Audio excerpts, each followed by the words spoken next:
जय हिंद। स्वागत है आपका न्यूज़ बिहार में। चलिए देखते हैं आज के तमाम बड़ी खबरों को। बिहार में वज्रपात से बचाने को लगेगा हूटर। पटना, गया और औरंगाबाद से होगी शुरुआत, जाने मौत के आंकड़े। बिहार में वज्रपात की घटनाएं बढ़ने से मरने वालों की संख्या भी बढ़ी है। बिहार राज्य आपदा प्राधिकरण ने वज्रपात से लोगों को बचाने के लिए सभी जिलों में हूटर लगाने का निर्णय लिया है, ताकि लोगों को 40 मिनट पहले वज्रपात की जानकारी मिल सके। फिलहाल पायलट प्रोजेक्ट के तहत इस हूटर का इस्तेमाल औरंगाबाद, पटना व गया में होगा। जनवरी तक इसे आरंभ किया जाएगा। पिछले 5 वर्षों में वज्रपात से 1475 लोगों की मौत हो चुकी है।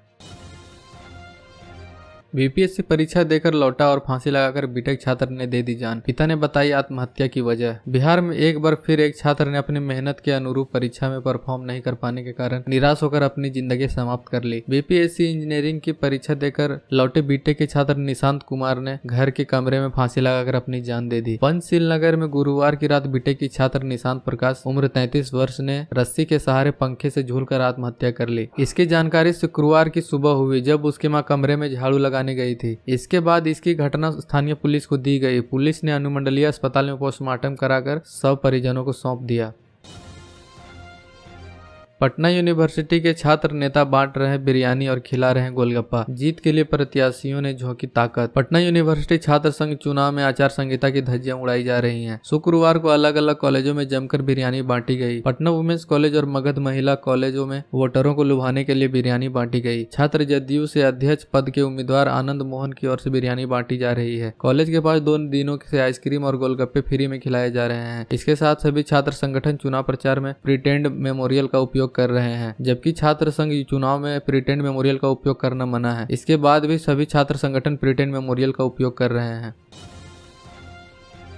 सेंट्रल पैनल के लिए 41 व काउंसलर के लिए 77 उम्मीदवार मैदान में, इनके नाम रद्द हुए। पटना यूनिवर्सिटी ने शुक्रवार देर शाम स्क्रूटनी के बाद उम्मीदवारों का फाइनल लिस्ट जारी कर दिया। छात्र संघ चुनाव के लिए 10 नवंबर तक नामांकन दर्ज कराने वाले उम्मीदवार ने आवेदन की जांच हुई। जांच के बाद सेंट्रल पैनल के 3 उम्मीदवारों का नामांकन रद्द कर दिया गया। अध्यक्ष पद के लिए AIDCO के अभिलेख कुमार व उपाध्यक्ष पद के लिए विवेक कुमार ज्योति का नामांकन रद्द हो गया है। ज्वाइंट सेक्रेटरी पद के लिए प्रेमलता कुमारी व नामांकन रद्द हुआ है। अब सेंट्रल पैनल में अध्यक्ष पद के लिए 7, उपाध्यक्ष पद के लिए 8, जनरल सेक्रेटरी के 12, ज्वाइंट सेक्रेटरी के 7 व कोषाध्यक्ष के 7 उम्मीदवार मैदान में हैं। बिहार में आज बिना बस्ते के स्कूल पहुंचेंगे बच्चे, बोलेंगे मैं हूं खिलाड़ी। अब हर शनिवार को नो बैग डे। बच्चों पर स्कूली बस्ते का बोझ कम करने की पहल के तहत अब राज्य में हर शनिवार को नो बैग डे घोषित किया गया है। 12 नवंबर से यह लागू होगा। बच्चे स्कूल में आते ही बोलेंगे मैं हूं खिलाड़ी। दरअसल बैगलेस स्कूल में हर माह के लिए विशेष थीम तय की गई है। खेलों के जरिए उनके व्यक्तित्व विकास को निखारा जाएगा। पूरे साल में बैगलेस शनिवार के दिन 120 तरह की गतिविधियों के जरिए बच्चों को अनौपचारिक शिक्षा दी जाएगी। 12 नवम्बर को शनिवार के दिन शारीरिक व्यायाम कराए जाएंगे। ऐसी गतिविधियां जो गोले के अंदर बाहर होने वाले खेल खेलेंगे। डांस वर्कआउट के जरिए बच्चे व्यायाम, जुम्बा, एरोबिक्स व्यायाम, लूडो, शतरंज, कैरम आदि के अलावा क्रिकेट, फुटबॉल, हॉकी, कबड्डी इत्यादि खेलेंगे। इसके अलावा गिल्ली डंडा, छुपम छुपाई और स्थानीय खिलाड़ियों से बातचीत कराई जाएगी। खेल कूद संबंधी गतिविधियां नवंबर महीने के शेष सभी शनिवार को होंगी। NCERT रिसर्च एंड ट्रेडिंग निदेशालय के निदेशक सज्जन R शेखर ने बताया कि नई शिक्षा नीति के तहत सप्ताह में एक दिन नो स्कूल बैग डे घोषित किया गया है। राजस्थान व मणिपुर समेत कुछ राज्यों में यह पहले से लागू है। 120 तरह की गतिविधियां इस कार्यक्रम में जोड़ी गई हैं। स्कूल अपनी गतिविधियों को चुनने के लिए स्वतंत्र है। प्रत्येक महीने के लिए अलग अलग थीम है। गतिविधियां थीम के हिसाब से अनिवार्य की गई है। बच्चों की अभिरुचि का आकलन करने का सिस्टम भी बनाया गया है।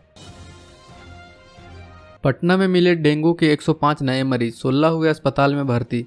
कई मरीजों का प्लेटलेट्स 20,000 के नीचे। डेंगू का प्रकोप कम नहीं हो रहा है। 24 घंटे में जिले में डेंगू के 105 नए मरीज मिले हैं। PMCH, IGIMS, NMCH के अलावा जिले के सभी प्राथमिक स्वास्थ्य केंद्र, अनुमंडलीय अस्पताल और कुछ निजी अस्पतालों में 978 संदिग्ध लोगों की जांच हुई है, जिनमें 105 मरीजों में डेंगू की पुष्टि हुई है। इनमें 4 बच्चे, 12 किशोर व युवक वर्ग व बुजुर्ग हैं। वहीं 24 घंटे में कुछ 16 नए मरीज अलग अलग अस्पतालों में भर्ती किए गए हैं, जबकि 12 को डिस्चार्ज किया गया है। डेंगू के 20 से 25% मरीजों को अस्पताल में भर्ती करने की जरूरत पड़ रही है। इस सीजन में अब तक करीब 6400 लोगों को डेंगू ने अपने चपेट में लिया है। मौजूदा समय में करीब 1200 मरीज एक्टिव हैं। इनमें 280 मरीज अलग अलग अस्पतालों में भर्ती हैं। इनमें PMCH में 23, IGIMS में 16, NMCH में 21 मरीज भर्ती हैं। इसके अलावा प्राइवेट अस्पताल व जिले के अनुमंडलीय अस्पतालों में मरीज भर्ती हैं। इनमें 38 से अधिक मरीज को ICU में भर्ती किया गया है।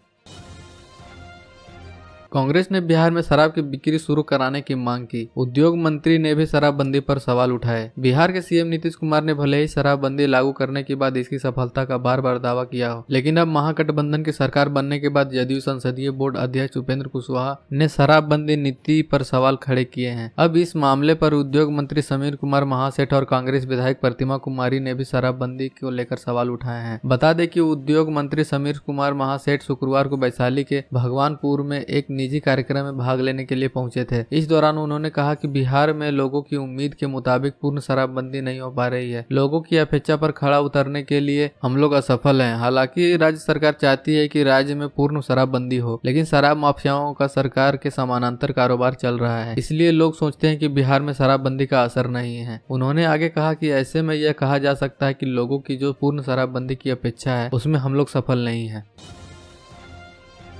पटना में बदमाशों ने लोजपा नेता के घर पर गोलीबारी करते हुए मारपीट की। विधि व्यवस्था पर उठ रहे गंभीर सवाल। बिहार की राजधानी पटना में अपराध के आंकड़ों को लेकर बिहार पुलिस भले ही खुद से अपनी पीठ थपथपा ले, लेकिन जमीनी हकीकत क्या है वह किसी से छिपी नहीं हुई है। ताजा मामला पटना के सटे दानापुर के सुगना मोड़ की है। यहाँ बदमाशों ने लोजपा नेता चंदन यादव के घर पर जाकर उनके साथ मारपीट की। इस दौरान बदमाशों ने कई राउंड फायरिंग भी की। घटना में लोजपा नेता चंदन और उसके भगीना घायल हुए हैं। घटना के बाद इलाके में हड़कंप मच गया। स्थानीय लोगों की माने तो बदमाश 5 की संख्या में थे। मारपीट की घटना को अंजाम देने के बाद सभी बदमाश फायरिंग और हथियार लहराते हुए मौके से फरार हो गए। मारपीट के बाद चंदन और उनके भगीना को स्थानीय लोगों ने पास के अस्पताल में दाखिल करवाया। यहाँ दोनों का उपचार जारी है। घटना को लेकर घायल लोजपा नेता के भाई विकास ने बताया कि उसके घर के पास लगभग 2 से 3 बजे कुछ बदमाश बैठकर मादक पदार्थ का सेवन कर रहे थे। जब हमारे चाचा ने बदमाशों को घर के पास से जाने को कहा तो उन लोगों ने गाली गलौज करते हुए देख लेने की बात कही थी। उन्हीं बदमाशों ने मारपीट और गोलीबारी की घटना को अंजाम दिया है।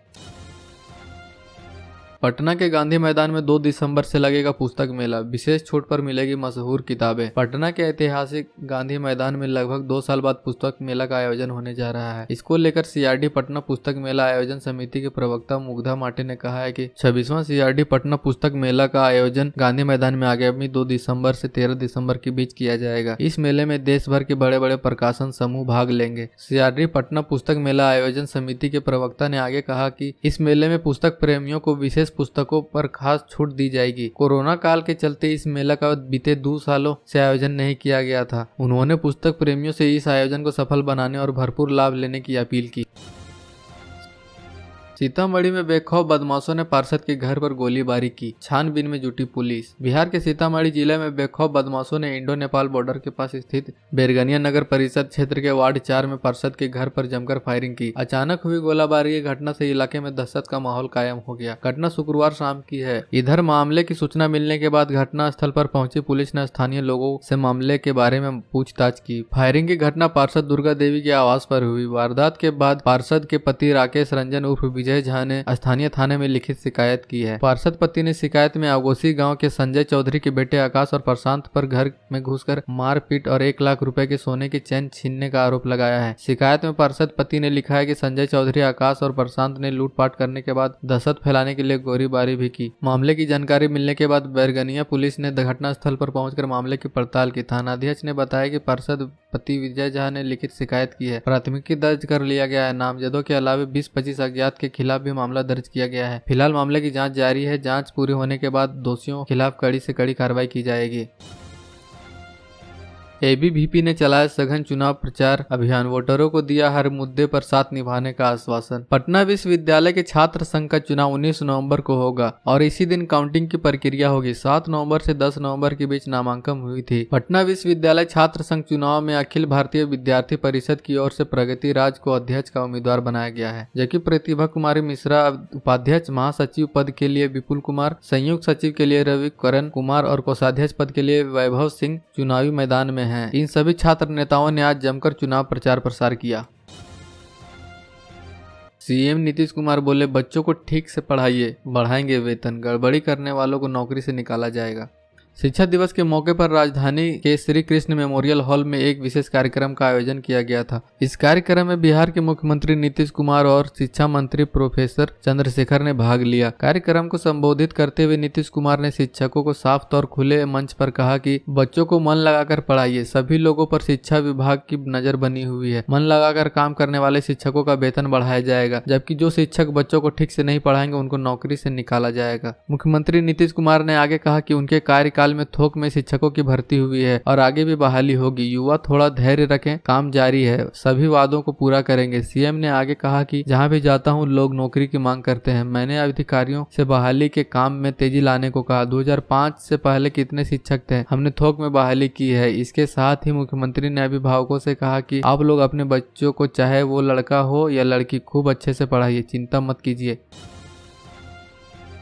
मुजफ्फरपुर के रेड लाइट एरिया में पली बढ़ी नसीमा खातून बनी एचएसआरसी सलाहकार। जाने संघर्ष की कहानी। एक मशहूर कविता है, रात अंधेरी है सुबह का सूरज आएगा, तू उम्मीद तो रख एक दिन जग में चमक जाएगा, न थक हार कर बैठ मुसाफिर तू दुनिया में छा जाएगा। इन पंक्तियों को बिहार के मुजफ्फरपुर शहर के रेड लाइट एरिया में रहने वाली बेटी नसीमा खातून ने चरितार्थ करके दिखाया। दरअसल मानव अधिकार आयोग की ओर से राष्ट्रीय मानवाधिकार आयोग के सलाहकार कोर ग्रुप के सदस्य की सूची जारी की गई, जिसमें परचम संगठन की सचिव के रूप में नसीमा खातून को भी नॉमिनेट किया गया। नसीमा खातून मुजफ्फरपुर जिले के चतुर्भुज स्थान के पास रेड लाइट एरिया में पली बढ़ी है। नसीमा ने रेड लाइट एरिया में गरीबी, शिक्षा का अभाव, पुलिस के छापे और वो सब कुछ देखा है जिसकी आप कल्पना भी नहीं कर सकते। लेकिन कहते हैं न भाग्य में मेहनत करने वाले लोगों का साथ देती है। नसीमा खातून बताती है कि साल 1995 में IAS अधिकारी राज बाला वर्मा ने यौन कर्मियों और उनके परिवारों के लिए एक कार्यक्रम चलाया, जिसके बाद उन्होंने IAS अधिकारी राज बाला वर्मा के द्वारा चलाए गए कार्यक्रम बेहतर जीवन विकल्प में दाखिल किया। यहाँ वे काम करके 500 रुपए प्रति माह तक कमाने लगी। इसके बाद नसीमा ने एक NGO के जरिए अपना बुनियादी शिक्षा मुंबई में जाकर पूरी की। राष्ट्रीय मानवाधिकार आयोग के सलाहकार कोर ग्रुप के सदस्य में शामिल होने पर नसीमा खातून ने बताया कि उन्होंने बचपन में वो सब देखा है जिसकी कल्पना नहीं की जा सकती है। वे रेड लाइट एरिया में रहने वाली, पलने वाली लड़कियों के बेहतर जीवन के लिए लगातार कार्य कर रही है। बुजुर्गों के आशीर्वाद व लोगों के प्यार में बड़ी जवाबदेही राष्ट्रीय स्तर पर मिली है। नसीमा ने आगे बताया कि मुझे इस बात की काफी खुशी है कि राष्ट्रीय मानवाधिकार आयोग के सलाहकार कोर ग्रुप की सदस्य में शामिल होने का मौका मिला है। अब वे वंचित समाज के आवाज को देश के सबसे बड़े न्यायिक फोरम्स पर मजबूती के साथ उठा सकेंगे।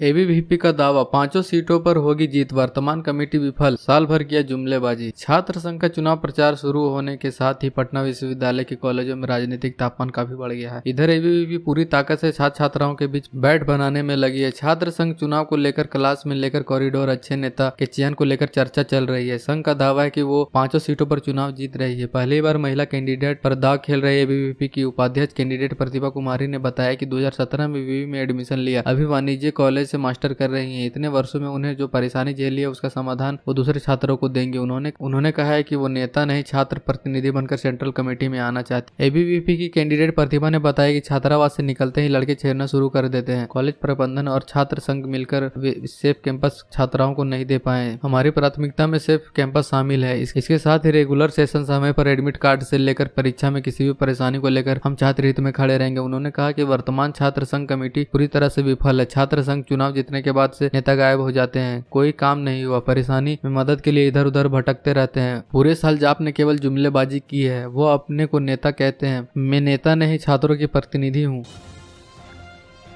जम्मू में बंधक बेटों को छुड़ाने के लिए मासूम को सड़कों पर बेचने के लिए निकली मां, 30,000 में तय हुआ सौदा। जमुई से कर्जखोरी के प्रकोप की ऐसी तस्वीरें सामने आई हैं, जिसने न सिर्फ लोगों को विचलित किया बल्कि संभ्रांत समाज के सामने कई ऐसे प्रश्न उठा दिए हैं जिसका जवाब मिलना कठिन है। दरअसल कर्ज के बोझ में दबे एक परिवार के सामने ऐसी परिस्थिति उत्पन्न हो गई कि वो परिवार बाजार की गलियों में अपने नवजात बच्चे को बेचने निकल पड़ा। हैरत की बात यह है कि नवजात मासूम को 30,000 रुपए में सौदा भी तय हो गया। दरअसल मामला जिले के झाझा थाना क्षेत्र का है। यहाँ गुरुवार शाम एक पति पत्नी अपनी नवजात बच्ची को गोद में लिए सड़कों पर घूमकर उसके ग्राहक का इंतजार कर रही थी। यही कहानी गुंडा बैंक के कर्जखोरी और 5 गुना ब्याज से जुड़ा हुआ है। जानकारी के अनुसार झाझा थाना क्षेत्र के पुरानी बाजार स्थित महादलित टोला निवासी एक मजदूर 1 साल पहले रामगढ़ स्थित एक ईटा भट्टा पर काम करता था। इसी दौरान उसने ठेकेदार से 5,000 रुपए ब्याज पर लिया था। पैसे लेने के बाद वह 7 महीने तक उसी चिमनी भट्टा पर काम करता रहा, परंतु उसका पैसा वसूल होने की बजाय बढ़ता ही चला गया। मजदूर दंपति के द्वारा लगातार काम करने और कर वसूल नहीं होने के बाद मजदूर दंपति बीते कुछ दिन पहले भट्टे से किसी तरह बचकर भाग निकला। घर आने के बाद वह अपने परिवार के साथ रहने लगा, लेकिन उस ठेकेदार ने कुछ अन्य मजदूरों का सहयोग लेकर इसके एक 10 वर्षीय बेटे को इसके घर से उठवा लिया और बंधक बना लिया। अपने बेटे को बंधक बनाए जाने के बाद जब उक्त मजदूर के द्वारा ठेकेदार से बात की गई, उसके द्वारा कहा गया कि करीब 5 गुना पैसा चुकाने के बाद वह उसके बेटे को रिहा करेगा। जिसके बाद आर्थिक तंगी से जूझ रहे मजदूर परिवार ने बंधक बने बेटे को छुड़ाने के लिए अपनी नवजात बेटी का सौदा करने का मन बना लिया। अपने बंधक बनाए गए बेटे को छुड़ाने के लिए दंपति शुक्रवार को अपनी मासूम बेटी को गोद में लेकर उसे बेचने के लिए झाझा बाजार की सड़कों पर निकल पड़े। इस दौरान झाझा में रहने वाले एक वृद्ध महिला के द्वारा 30,000 रुपए में उसकी बेटी को खरीदने का सौदा भी तय कर लिया गया, परंतु बच्चे को सुपुर्द करने के पहले कागजी लिखापढ़ी बीच में आ गई तथा इस पूरे प्रकरण का भांडा फूट गया। जिसके बाद झाझा पुलिस को इसकी सूचना दी गई और पुलिस के द्वारा हस्तक्षेप से मासूम बच्ची को बिकने से बचा लिया गया। मजदूर ने बताया कि उक्त ठेकेदार के द्वारा मेरे बेटे के साथ मारपीट की जाती है और फोन पर उसके रोने की आवाज सुनाई जाती है। उनका 10 वर्षीय बेटा अभी भी कर्जखोरों के चुंगल में फंसा हुआ है। उसके परिजनों ने अपने बेटे को भी उसके चुंगल से रिहा करने की गुहार लगाई। गौरतलब है कि अभी एक दिन पहले ही नवादा जिले में कर्ज के आगोश में पड़कर एक ही परिवार के 6 लोगों के द्वारा सामूहिक आत्महत्या करने का मामला प्रकाश में आया है। इस घटना ने सबको विचलित कर दिया है और अब जमुई जिले से ऐसी तस्वीरें सामने आई हैं। फिलहाल पूरे घटना की सूचना पुलिस को दे दी गई है। बिहार की ऐसी ही तमाम छोटी बड़ी खबरों को जानने के लिए चैनल को सब्सक्राइब कर लें और बेल आइकन भी प्रेस कर दीजिएगा ताकि हर वीडियो का नोटिफिकेशन आपके फोन में पहुंच जाए।